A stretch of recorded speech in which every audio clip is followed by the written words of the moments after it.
বিসমিল্লাহির রহমানির রহিম। আসসালামু আলাইকুম ওরহমতুল্লাহি ওবারাকাতুহু। সম্মানিত দিনপ্রেমী ভাই ও বোনেরা, আপনাদের সামনে আজ আমরা একটি মহৎ দিনী শিক্ষা প্রতিষ্ঠানের উন্নয়ন প্রকল্পের কথা তুলে ধরতে এসেছি।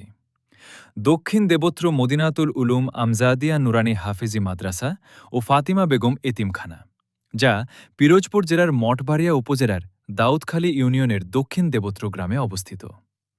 ২০০৫ সালে প্রতিষ্ঠিত এই প্রতিষ্ঠানটি দীর্ঘদিন ধরে এলাকার শিশুদের কোরআন শিক্ষা, নুরানি শিক্ষা, হিফজুল কুরআন ও ইবতিদায়ী শিক্ষার মাধ্যমে দিনের আলো ছড়িয়ে যাচ্ছে।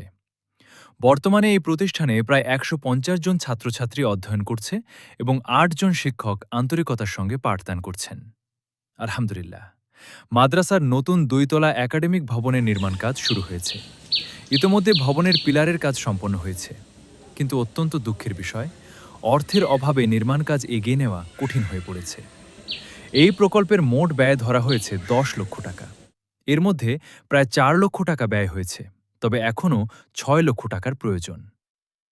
প্রিয় ভাই ও বোনেরা, বর্তমানে পর্যাপ্ত শ্রেণীকক্ষ না থাকায় শিশুদের পাঠদান অত্যন্ত কষ্টসাধ্য হয়ে উঠেছে। অনেক সময় একই ভবনে একাধিক শ্রেণী পরিচালনা করতে হয়। এতে শিক্ষার্থীদের পড়াশোনায় মনোযোগ ব্যাহত হয় এবং শিক্ষকরাও স্বাচ্ছন্দ্যে পাঠদান করতে পারেন না। এই নতুন ভবনটি নির্মিত হলে শিক্ষার্থীরা সুন্দর, নিরাপদ ও মনোরম পরিবেশে শিক্ষা গ্রহণের সুযোগ পাবে। ইনশাআল্লাহ, এটি হবে একটি সদকায়ে জারিয়ার উত্তম মাধ্যম। আল্লাহ তাআলা বলেন, তোমরা যা কিছু আল্লাহর পথে ব্যয় করবে তিনি তার উত্তম প্রতিদান দেবেন। প্রিয় মুসলিম ভাই ও বোনেরা, আপনাদের সামান্য সহযোগিতাও এই মহৎ কাজে বড় অবদান রাখতে পারে। হয়তো আপনার একটি দান কোনো এতিম শিশুর কোরআন শিক্ষার পথ সুগম করবে এবং কিয়ামত পর্যন্ত তার সওয়াব আপনার আমলনামায় যুক্ত হতে থাকবে ইনশাআল্লাহ। তাই আসুন, আমরা সবাই আমাদের সামর্থ্য অনুযায়ী এই দ্বীনী শিক্ষা প্রতিষ্ঠানের নির্মাণ কাজে অংশগ্রহণ করি।